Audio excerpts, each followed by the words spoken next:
Salam alaikum, bonjour ou bonsoir les amis, j'espère que vous allez bien et bienvenue sur votre chaîne Bled Magharibia. Pour ma part, je suis ravi et heureux de vous retrouver une nouvelle fois. Chers amis, à travers cette 410e vidéo qui s'intitule « Aux armes citoyens » entre guillemets, un titre pas moins évocateur qui vient vers vous pour vous présenter deux sujets qui ont un lien direct en ce qui concerne une certaine course à l'armement en cette région méditerranéenne.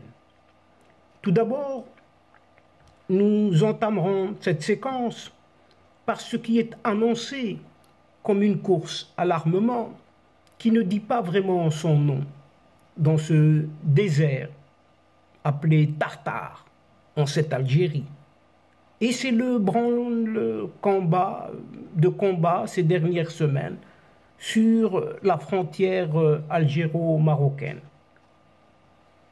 Ensuite, chers amis, nous verrons que cette course à l'armement entre l'Algérie et le Maroc inquiète aussi l'Espagne, car cette Algérie, décidément, de ces anciens caporaux français, transfigurés en généraux, et qui figurent dans les 30 premiers budgets militaires au monde, avait-on annoncé en octobre dernier, paraît-il.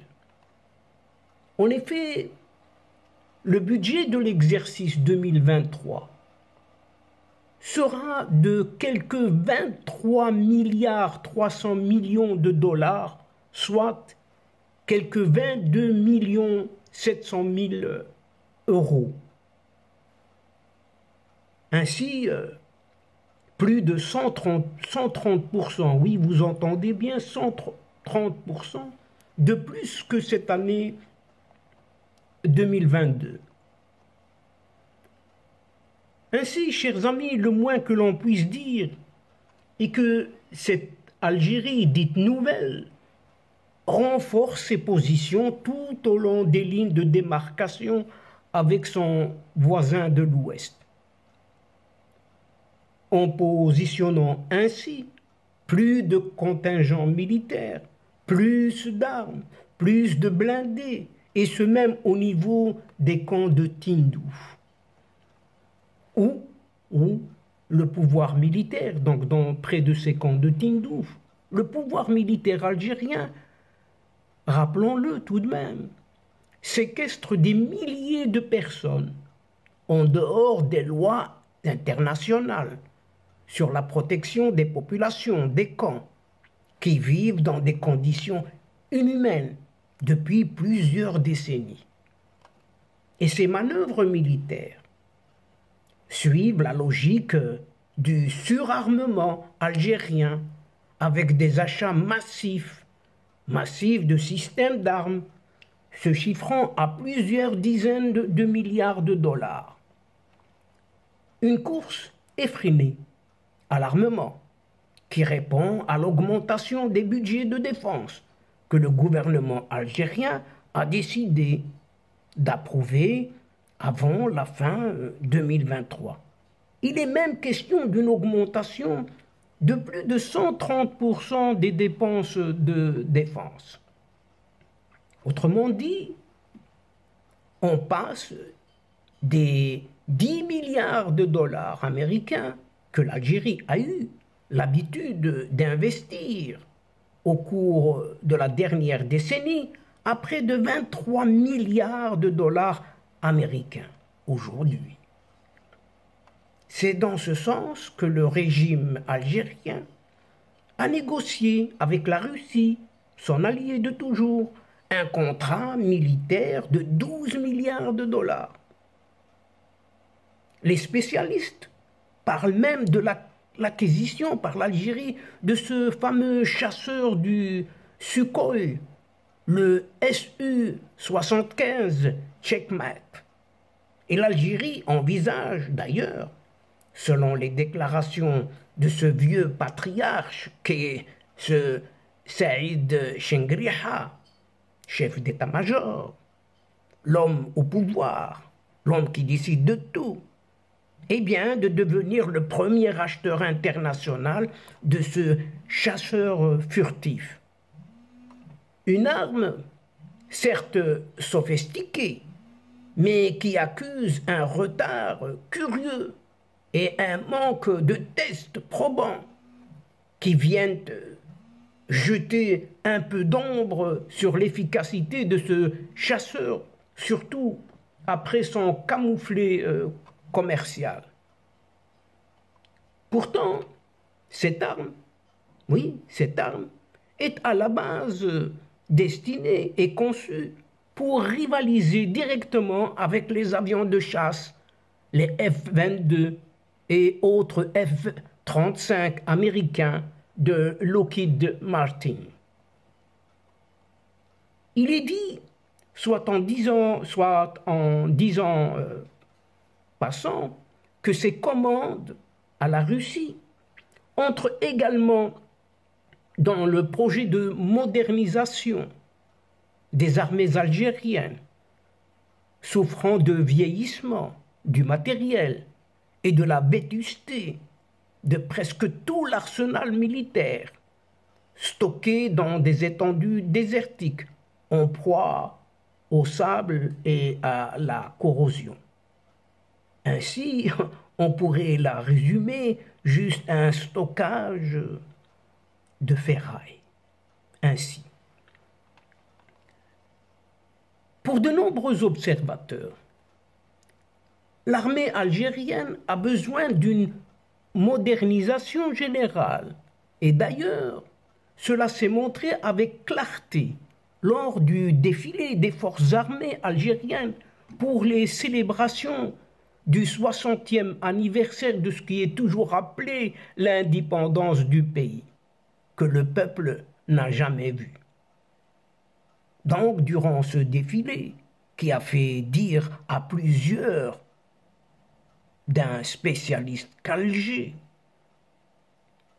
même plusieurs d'entre eux, que manque de nouveaux systèmes d'armes, puisque l'Algérie utilise encore et toujours de vieux armements qui sont de véritables survivants de la guerre froide, utilisés aujourd'hui sur le sol ukrainien, montrant toutes les limites, si ce n'est des faiblesses. Toujours est-il, dans cette optique, ceux qui sont surnommés les pseudo-généraux algériens, les anciens caporaux français, puisent dans les réserves monétaires du pays et multiplient les commandes à d'autres pays, comme la France, la Chine, l'Inde ou encore l'Afrique du Sud, dans le seul but affiché de renouveler toutes les lignes de son armée. Une armée qui se déploie depuis quelques semaines sur les frontières avec le Maroc, dans une escalade unilatérale d'un conflit larvé avec Rabat. Et pourtant, le royaume marocain tend toujours sa main à son voisin de l'Est, pour venir au Maroc dialoguer directement et jouer carte sur table pour régler tous les différends qui divisent les deux pays voisins, ou plutôt on pourrait dire les deux frères ennemis de la Méditerranée. Ainsi, chers amis, nous arrivons ici sans transition à notre second thème, qui traite aussi de cette guerre des budgets largement au profit d'Alger. En effet, pour revenir à ces chiffres plus exactement, qui parlent beaucoup mieux, et ce budget qui représente plus de 15% du PIB, du produit intérieur brut algérien. 15% contre 5,5% en 2022. A déjà été inscrit dans la loi de finances de 2023 et qui de surcroît sera voté par le Parlement algérien fin novembre sans brancher et sans avoir été débattu au préalable, ni même discuté, au même titre que celui de la diplomatie. Rien. Motus et bouche cousue. Et depuis 2004, le budget militaire algérien, juste à titre de rappel, tournait en moyenne autour de 10 milliards de dollars annuels. Et le régime des caporaux, de ces caporaux séniles d'Alger, ont donc décidé de plus que doubler ce budget des armées sur un seul exercice budgétaire, celui de 2023, bien entendu. Ce montant est pour une première fois et de plus de 5 milliards pour financer des opérations militaires hors du territoire algérien, après qu'une réforme constitutionnelle en 2020 ait donné, entre guillemets, l'autorisation au déploiement d'unités de cette armée dite nationale populaire, cette ANP, pour ce faire seulement, donc rien que pour cela. Et l'Algérie a également alloué quelques 8 milliards 500 millions de dollars américains pour financer de nouvelles acquisitions auprès de fournisseurs internationaux. Et avec tout cela, cette armée algérienne, menacée d'obsolescence, car c'est le moins que l'on puisse affirmer, puisque cette hausse du budget militaire est financée, on s'en doute, oui, par la montée des prix des hydrocarbures. Faut dire que plus de 60% du budget de l'État algérien dépend justement de ses ressources d'exportation du gaz et du pétrole. Et cette Algérie profite largement du contexte actuel avec le conflit en Ukraine. Et cette Algérie n'a jamais été aussi riche. Et selon un article publié par l'analyste de défense Timothy Arch dans le média numérique Défense aéronautique, outre l'obsolescence qui menace de nombreux secteurs des forces armées algériennes, électronique de défense, conduite de tir, munitions complexes, etc., la raison la plus importante est que 80% de ces armes proviennent toujours de cet allié qui est la Russie, et que le gouvernement algérien s'inquiète, oui, et il a raison de s'inquiéter, de la supériorité technologique occidentale constatée en Ukraine. Quant au Maroc, il compense sa quantité par sa qualité. Pour sa part, en quelque sorte, le Maroc prévoit d'allouer quelques 5 milliards 200 millions de dollars au ministère de la Défense dans son projet de budget pour 2023. Et cela représente une augmentation de 3,6% par rapport à l'année en cours, 2022. Et cette hausse du budget militaire du Maroc reste cependant bien en deçà de celle annoncée par l'Algérie, qui est de plus 4 fois, oui, de plus 4 fois celui du Maroc qui avait augmenté son budget militaire de 30% en 2020. Chers amis, la tutelle de la défense sera le second département plus gros consommateur du budget général du royaume marocain lors de cet exercice 2023.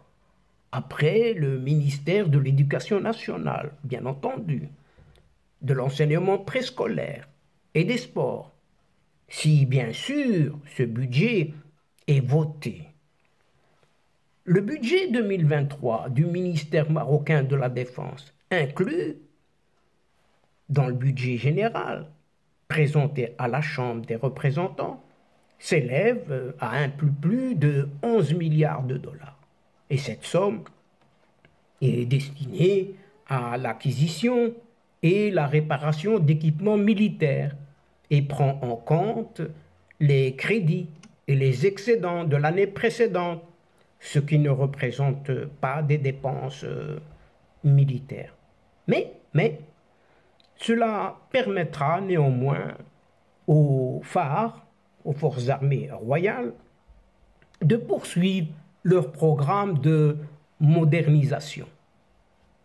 Donc en 2022, le Maroc a dépensé quelques 4 milliards 800 000 de dollars en 800 millions, 4 milliards 800 millions de dollars en armement, ce qui équivaut à 4% de son PIB, produit intérieur brut. Loin, mais vraiment loin des pronostics algériens. Ces augmentations de budget militaire algéro-marocain provoquent une inquiétude en Espagne, qui voit du mauvais œil cette course à l'armement de ses deux voisins, constate avec effroi que l'Algérie dépense presque le double de ce que le gouvernement de Pedro Sánchez a alloué à son armée, à savoir 12 900 000 euros. L'armée de l'air algérienne exploite entre avions chasseurs, intercepteurs, d'entraînement et de transport militaire, avions de mission spéciale et avions de ravitaillement en vol, près d'un demi-millier d'appareils provenant presque que tous de cette Russie, selon les données de Global Firepower, correspondant à l'année 2020. À titre de simple petit rappel, chers amis, depuis sa pseudo-indépendance en 1962, Alger a renforcé ses liens avec l'Union soviétique, cette ancienne URSS, tandis que le Maroc a de tout temps été sous l'orbite américaine. Tout le monde sait, oui, tout le monde sait que l'armement d'Alger est principalement russe. Ça ne fait aucun doute. Et le journal espagnol, La Razón, dans son édition électronique, indique qu'Alger, qui voit avec inquiétude la montée en puissance des forces royales RFRA, a dans ce cadre récemment signé un contrat pour l'acquisition de 14 chasseurs Su-57 auprès du constructeur russe Sukhoi. Il a également signé des contrats pour acheter 14 bombardiers Su-34 et 14 appareils de dominance aérienne Su-35. L'armée de l'air algérienne dispose également de quelques 268 hélicoptères, dont 45 hélicoptères d'attaque, et ses forces terrestres sont composées de 2024 chars de guerre, 7000 véhicules blindés, 324 canons automoteurs, 396 canons de campagne et 300 lanceurs de missiles. La marine algérienne, quant à elle, compte 201 unités navales, avec 8 frégates, 10 corvettes, 8 sous-marins, 65 patrouilleurs et 2 dragueurs de mines marins. De l'autre côté, oui, du côté du Maroc, il demeure quant à lui sous coupole des États-Unis et d'Israël. Donc au Maroc, le développement de l'industrie de défense est un objectif certain et Israël s'emploie déjà à fournir certains de ses systèmes les plus avancés au Maroc. La feuille de route de la tutelle de la défense, ne fût-ce qu'en 2021, qui avait été établie, comprenait en termes de drones de surveillance 3 ISR Heron, 150 petits drones Bluebird IAI et probablement l'Hermès 900, 5 unités tout de même. En outre, sont compris également des avions d'attaque sans pilote, tels que les drones suicides Arab 2, ainsi que des systèmes de défense aérienne et antimissiles Barak MX de l'Israel Aerospace Industry, toujours IAI. Israel Aerospace Industry. Ces systèmes disposent d'un support radar et de divers lanceurs pour la meilleure couverture des avions de chasse, des hélicoptères, des drones, des missiles de croisière, des missiles sol-air et des missiles sol-sol évidemment. Parmi les autres armes que le Maroc devait acquérir, le missile de précision Spike NLOS, les missiles de croisière Delila de la société Israel Military Industries, EMI, qui fabrique actuellement Elbit Systems. Ce qui est jugé tout de même comme une acquisition ciblée et subtile, car le Maroc, avec l'aide d'Israël, modernisera les chasseurs F-5 de son armée de l'air. Plus déstabilisant encore, et dira-t-on encore, le journal espagnol de source, cité de source, pourrait entrer en jeu l'arrivée d'avions F-35, des frégates Sigma et Frey-MM, qui l'une des unités de combat les plus modernes dans la région, et surtout, et très certainement, des sous-marins Scorpion venant directement de France. Chers amis, une autre opération notable, qui est cette acquisition de 25 avions de combat F-16 de Lockheed Martin, plus la modernisation de 23 autres du même modèle qui figurent déjà dans la flotte aérienne du pays.